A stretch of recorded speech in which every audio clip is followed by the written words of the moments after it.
আজ আমাদের একমাত্র মেয়ে অক্ষরার ৮ বছরের জন্মদিন। গোটা বাড়ি লোকে লোকারণ্য, সবাই ব্যস্ত হয়ে আছে ওকে দেখবে বলে, কিন্তু ওরই কোনো পাত্তা নেই। আমি ভালোভাবেই জানি ও এখন অদিতির হেফাজতে আছে। অদিতি ওকে সাজাতে গোছাতে ব্যস্ত। ওকে সাজানো শেষ করে নিজেও সাজবে। সবটাই লোক দেখানো, যদিও বাড়িতে কখনোই বিশেষ সাজগোজ করে না ও। শখ আহ্লাদের কথাও আমাকে বলে না বিশেষ, একরকম এড়িয়েই চলে আমাকে। অবশ্য ওরই বা কিসের দোষ? দোষ যদি কারোর থেকে থাকে তা সম্পূর্ণই আমার। হ্যাঁ, আমারই তো।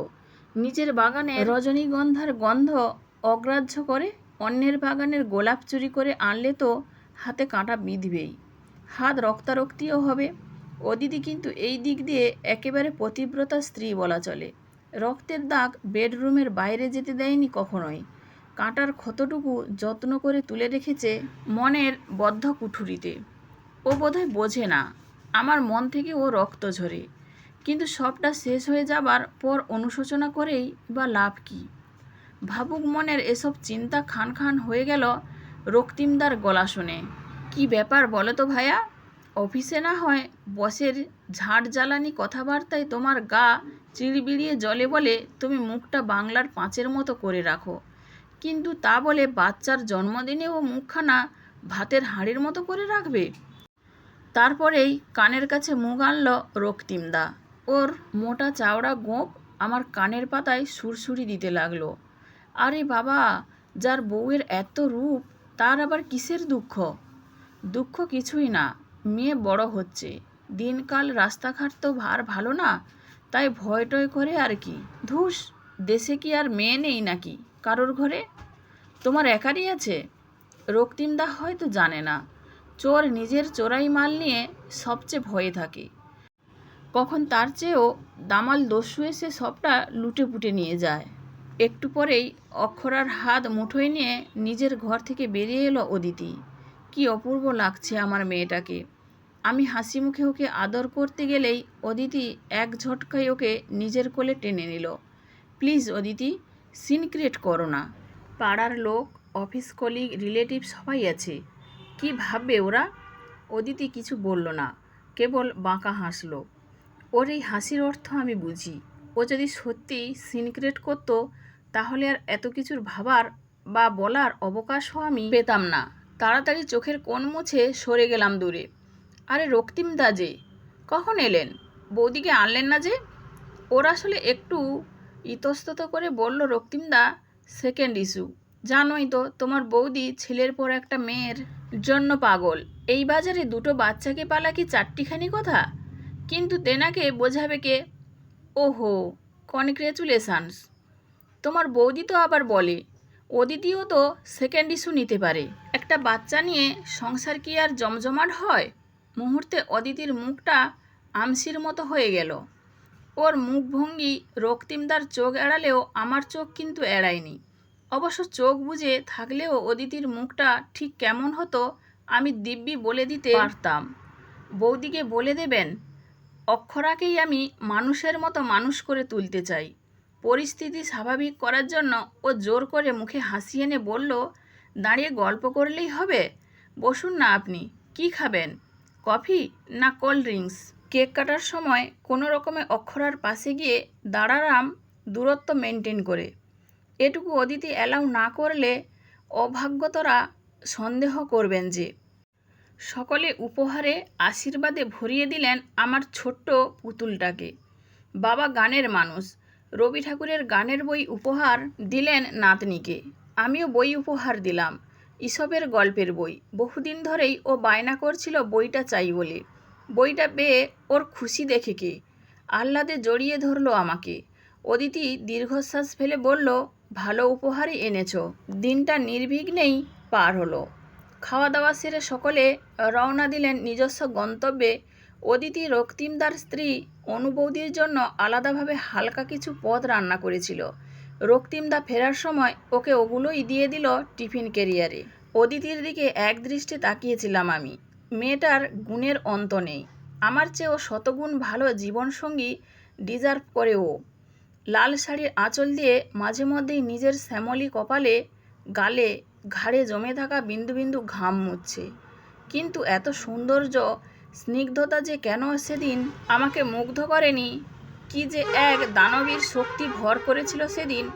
আমার সাজানো গোছানো সংসারটা ভেঙে খান খান করে দিয়েছিল সেই দানবের দাঁত নখ। আজ থেকে 8.5 বছর আগেকার কথা। অদিতি তখন অন্তঃসত্ত্বা, যদিও ঘটনার সূত্রপাত আরও আগের। আমার বাবা অবনীশ রায়চৌধুরীর নাম এই এলাকায় শোনেনি এমন লোকের সংখ্যা হাতে গোনা। তার গানের স্কুলের খ্যাতি শহর ছাড়িয়েও ছড়িয়ে ছিটিয়ে উপচে পড়েছে ফুটন্ত দুধের মতো। অদিতি গান শিখত আমার বাবার কাছে। বাবাকেও ঈশ্বর জ্ঞান করত, আজও করে। বাবার একটা মেয়ের খুব শখ ছিল, কিন্তু সে শখ পূরণের আগেই আমার মা সংসারের মায়া ত্যাগ করে পাড়ি দিয়েছেন দূর দেশে। অদিতিকে পেয়ে সেই অপূর্ণ স্বাদ মেটানোর লোভ সামলাতে পারলেন না বাবা। বিয়ে ঠিক করলেন আমার ওর সাথে, যদিও আমার ওকে কোনোদিনই পছন্দ ছিল না বিশেষ। বড্ড সেকেলে গোছের মেয়ে ও। ছেলে বন্ধু প্রায় ছিল না বললেই চলে। আর অধুনা মেয়েদের মতো জিন্স টপ মিনিস্কার্টও পরতে পছন্দ করতো না। সবসময় ওই একগেঁয়ো সাজ, চুড়িদার, ঝিকিমিকি ওড়না আর চোখে কাজল। দেখেই কেমন যেন অস্বস্তি হতো আমার। এরকম একটা পিসকে আমাকে বিয়ে করতে হবে ভেবেও নাক সিটকোতাম। বাবা অবশ্য শুধু যে এসব কারণেই ওকে পুত্রবধূ হিসাবে বেছেছিলেন তেমনটা কিন্তু নয়। বাবার মন কেড়েছে ওর ওই অপূর্ব কণ্ঠস্বর আর গলার সুর। একদিন ওর জন্মদিনে ওদের বাড়ি গিয়েছিলেন বাবা। ওর হাতের বাসন্তী পোলাও আর কাশ্মীরি আলুর দম খেয়ে মুগ্ধ হয়েছিলেন। সেদিন বিয়েটা পাকা করে এসেছিলেন বাবা। আমার মদ নেওয়ার প্রয়োজন পর্যন্ত বোধ করেননি। নেহাত বাবার মুখের উপর না বলার সাহসটা তখনও কুলিয়ে উঠতে পারিনি। আর তাছাড়া আমার এই সামান্য চাকরিতে বাবার প্রাসাদোপম বাড়ির বিলাসবহুল জীবনটা ছেড়ে বেরিয়ে আসাটাও বোকামি ভেবে বসেই পড়েছিলাম নিজের অপছন্দের ব্যাকডেটেড মেয়েটার সাথে বিয়ের পিঁড়িতে। বিয়ের পরে বিরক্তি আরও বাড়তে লাগলো। কেনই বা বাড়বে না?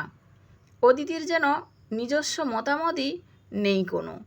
আমার সব কথাতেই ঘাড় নাড়ে। কখনোই ভালোবাসা তৈরি হয়নি ওর জন্য মনের কোণে। শুধু জৈবিক চাহিদা মেটানোর প্রয়োজনে ওর কাছাকাছি যেতে হয়েছে। শুরুর দিকে লজ্জা পেত ও।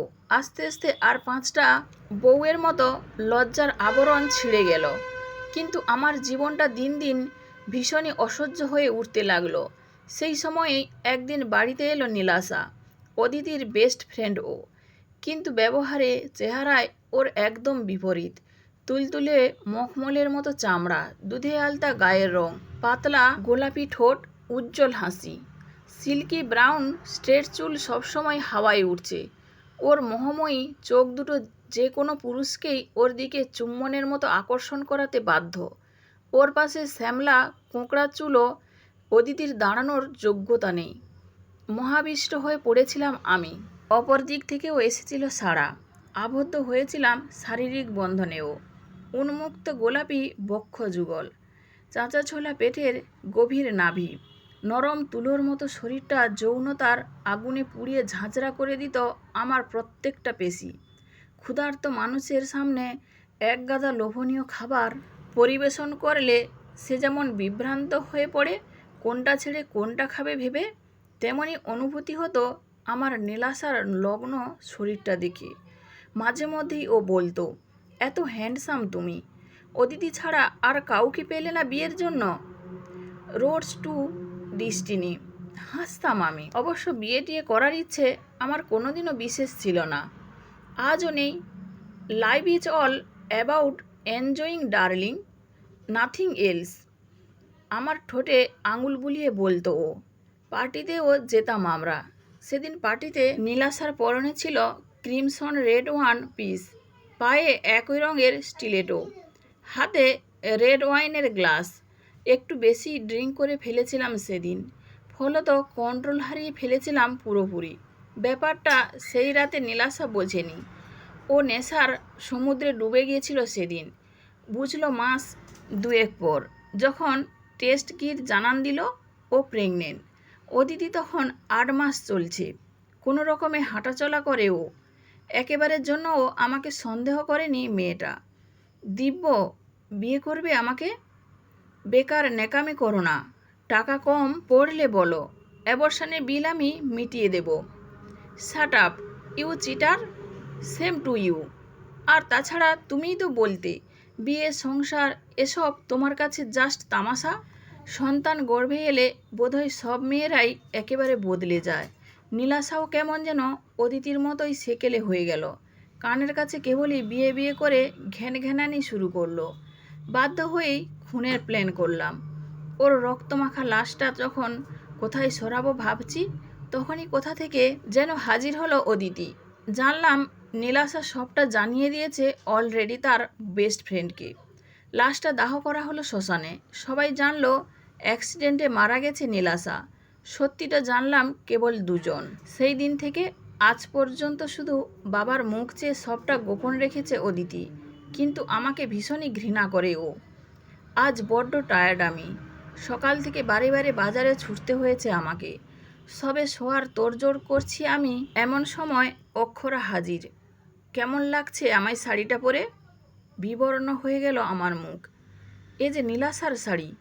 বান্ধবীর মৃত্যুর পর তার সবচেয়ে পছন্দের শাড়িটা স্মৃতি হিসেবে রেখেছিল অদিতি নিজের কাছে।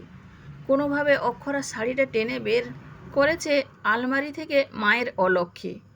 মনে হলো যেন নীলাশাই শাড়িটা পরে দাঁড়িয়েছে আমার সামনে আর প্রশ্ন করছে। মাথার ভেতর অদ্ভুত যন্ত্রণা হতে লাগলো কেমন। পুরনো স্মৃতিগুলো বিশ্রীভাবে ছুটে বেড়াতে লাগলো মনের কানাগলি বেয়ে।